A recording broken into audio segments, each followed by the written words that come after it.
नमस्कार, स्वागत है आपका हल्ला बोल टीवी पर। मैं हूं अर्नब आपके साथ। इस समय मैं पटना के गर्दनीबाग इलाके पर मौजूद हूं, जहां मैं देख सकता हूं कि ग्राम पंचायत दल के कुछ लोग यहां पे मौजूद हैं, जो कि धरना प्रदर्शन पे बैठे हुए हैं। आइए जानते हैं कि ये यहाँ पे किस बात का प्रोटेस्ट हो रहा है। सर, सबसे पहले मैं आपका नाम जानना चाहूंगा। सुरेंद्र कुमार यादव, प्रदेश उपाध्यक्ष, बिहार राज्य दलपति एवं ग्राम रक्षा दल महासंघ।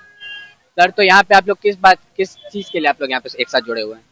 हम लोग ग्राम रक्षा दल को सरकारीकरण कराने के लिए यहाँ सब लोग जुटे हुए हैं कि हमारा सरकारीकरण करिए और हमको जो अन्य कर्मियों को मासिक भत्ता दे होता है वही हमको भी देने का काम करें। हमारे ग्राम रक्षा दल के सभी साथियों, क्षेत्र पदाधिकारियों एवं दलपतियों का सेवानिवृत्ति का उम्र आप 60 वर्ष करें। नियमावली में, ग्राम रक्षा दल संगठन कर्तव्य व्यवहार नियमावली में आरक्षण रोस्टर का प्रावधान नहीं है। आप आरक्षण रोस्टर का प्रावधान करते हुए उस नियमावली का संशोधन करके एक नई नियमावली बनाने का काम करें। मैं इन्हीं सब बिंदुओं को लेकर के ग्राम रक्षा दल के योग्य साथी जो हैं उनको अन्य पुलिस बल की बहाली में गृह रक्षा वाहिनी के तर्ज पर आप आरक्षण देने का काम करें। इन्हीं सब तरह के 11 सूत्री हमारा मांग है। उस 11 सूत्री मांग को लेकर के हम अनिश्चित कालीन धरना पर यहाँ बैठे हुए हैं। कितने समय से आप लोग बैठे हुए हैं? 16 सितंबर से हम लोग यहाँ बैठे हुए हैं। अब तक हैं, आगे भी रहेंगे जब तक हमारी संतोषजनक वार्ता सरकार से नहीं हो जाएगी। तो अभी तक सरकार से आपकी बात नहीं हो पाई है? अभी तक नहीं हो पाई है। आगे कब तक होगी यह भविष्य के गर्त में है। तो क्या लगता है, अगर सरकार आपकी बात नहीं मानेगी तो इसके बाद आप लोग क्या एक्शन लेंगे?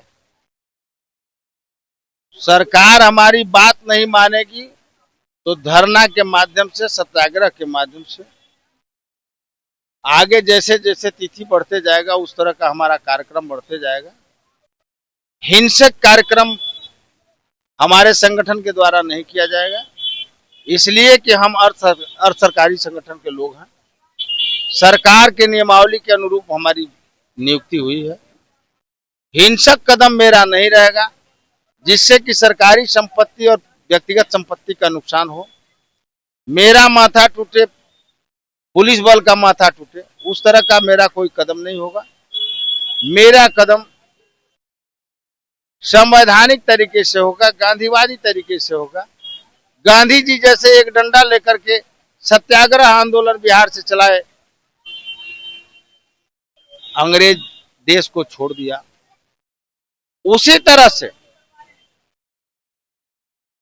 हम यह क्षमता रखते हैं कि अपने सत्याग्रह के माध्यम से बिहार सरकार से आज नहीं तो कल, कल नहीं तो परसों, परसों नहीं तो नरसों मनवाने का काम करेंगे। अगर उसके बाद सरकार नहीं मानती है, उसके बाद भी अगर नहीं मानती है तो दूसरा आंदोलन जयप्रकाश नारायण भी बिहार से किए थे, जिसके बाद सत्ता का परिवर्तन हुआ, तो वह आंदोलन मेरा शुरू होगा और देखेंगे कि सरकार में कितना दम है और हमारे ग्राम रक्षा दल के लोगों के निर्वाचन कार्य में मतदान का कितना दम है, तब देख लेंगे उस समय। तो अभी मेरे साथ महामंत्री मौजूद है, आइए इनसे जानते हैं कि यहाँ पे किस बात का धरना प्रदर्शन चल रहा है। सर, पहले आपका मैं नाम जानना चाहूंगा। मेरा नाम रविरंजन कुमार, बिहार राज्य दलपति का रक्षा दल महासंघ के महामंत्री हूँ। इसका रजिस्ट्रेशन संख्या 4152 है। सर, तो यहाँ पे किस बात का यह धरना प्रदर्शन हो रहा है? हमारे प्रदेश के उपाध्यक्ष ये आपको सारी बात को मैटर को बताया है, तो उसी बात को लेकर धरना प्रदर्शन हो रहा है। और सरकार को मैं आगाह करना चाह रहा हूँ कि विधि व्यवस्था, अगलगी, महामारी, कोरोना जैसे भयंकर रोग में मेरा ग्राम रक्षा दल का निःशुल्क सेवा प्रदान किया है। जो सरकारी पदाधिकारी जो सेवा नहीं दे पाया समाज को, उस सेवा मेरा ग्राम रक्षा दल के सदस्य दिया। आज तक इसका कोई भत्ता नहीं दिया गया है। 30 वर्ष से लड़ाई लड़ा जा रहा है। और क्या है सरकार इसमें किया? जो उम्र सीमा 60 वर्ष था उसको घटाकर 18 से 30 कर दिया। ये कहाँ का न्याय है?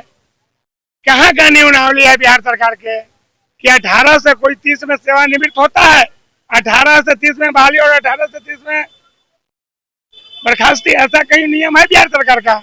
अगर कोई भी ऐसा नियमावली बिहार सरकार बनाई है तो हमको बतावे। सिर्फ अच्छा सरकार बना दिया है। 18 से सिर्फ 18 से 30 बहाली का नियम है और उसी को समाप्त कर दिया है।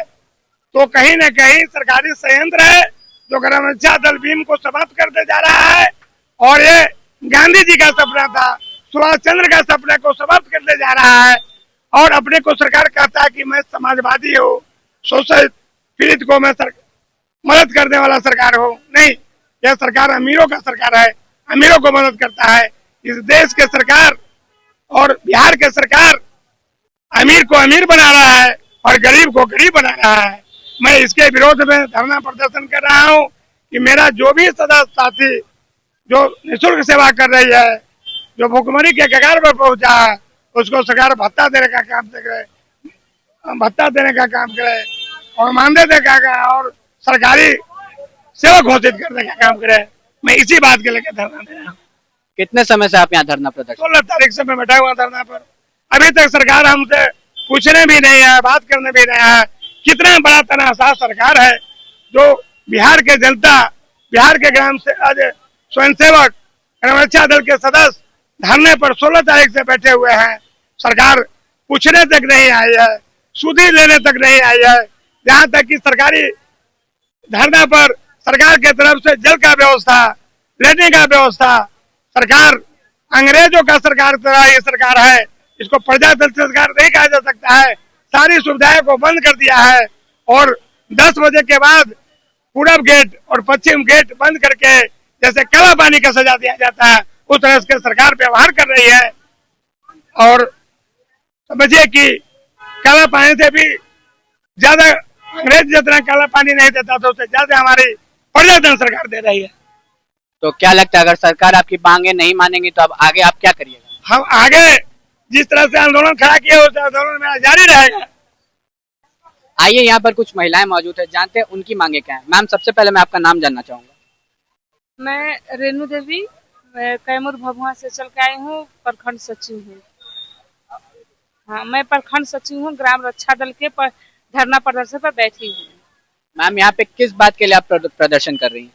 ग्राम रक्षा दल के लिए धरना प्रदर्शन पर हम बैठे हैं। जो मेरी मांगे नीतीश कुमार जी पूरा नहीं कर रहे हैं, उस मांगे के लेकर हमने सारे महिला और जो भी हैं मेरे पदाधिकारी लोग, उनसे डिमांड है कि मुझे ग्राम रक्षा दल के भत्ता दें, अन्यथा भत्ता नहीं देंगे। जब तक नहीं देंगे तब तक हम लोग धरना पर बैठे रहेंगे। हम तो जानते हैं कि मेरे नीतीश कुमार तो पहले, हम तो उनको चरणों में प्रणाम कर रही हूँ। जहाँ भी हो मेरे नीतीश कुमार जी, मेरे प्रधानमंत्री, मैं उनके चरण में नमन करती हूँ। मेरी बातों को सुनिए और हम आशा नहीं पूर्ण विश्वास लेकर बैठे हैं आपके पावन धरती पटना में, गर्दनी बाग में, ताकि हम जानते हैं कि आप मुझे आजमा रहे हैं कि कब तक लोग बैठ रही हैं, कब तक ये लोग टिकी हुई हैं। क्योंकि हम जानते हैं कि महिला को आरक्षण देते हैं और महिला को आरक्षण दे रहे हैं। जब महिला को आरक्षण दिए हैं, सबको देखते हुए भी सब काम करते हैं। महिला को आरक्षण दिए, महिला को भत्ता दिए, जीविका दीदी, सहायिका दीदी, एनएम, जीएनएम, सबको मतलब जॉब दिए। हम जब लड़ रहे हैं 1949 से ही मेरा ग्राम रक्षा दल पारित पहले था। पहले भत्ता 175 रुपया मिल रहा था, अब 2005 से ही नहीं मिलता है, 1 रुपया भी नहीं मिलता है हम लोग को।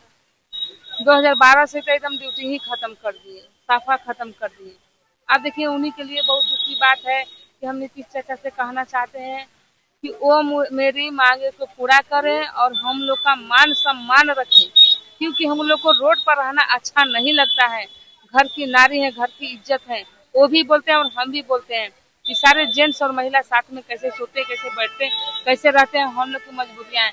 मजबूरियां का फायदा ना उठाएं। मेरे नीतीश कुमार से ये आवाज उनके पास पहुंचाइए कि महिला आपका इतना इज्जत और सम्मान कर रही हैं, आज भी कर रहे हैं, कल भी करेंगे, हमेशा करते रहेंगे।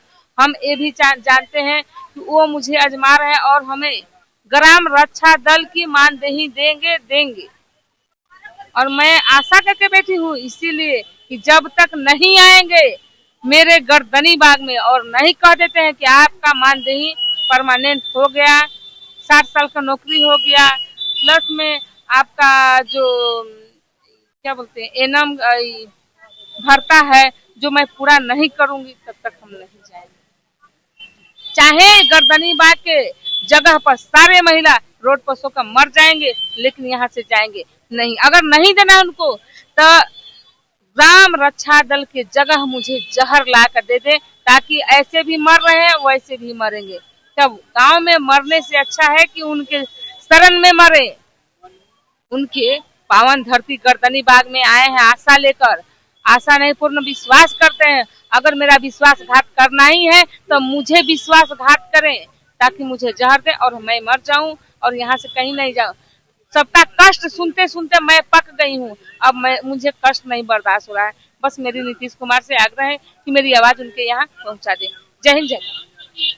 तो अभी आपने यहाँ पे सुना महिलाओं की क्या यहाँ पे मांगे हैं, क्या लगता है यहाँ पे इनकी मांगे पूरी होंगी या नहीं? आप अपनी राय में कमेंट सेक्शन में जरूर बताइएगा। तब तक के लिए हल्ला बोल टीवी के साथ जुड़े रहें। धन्यवाद।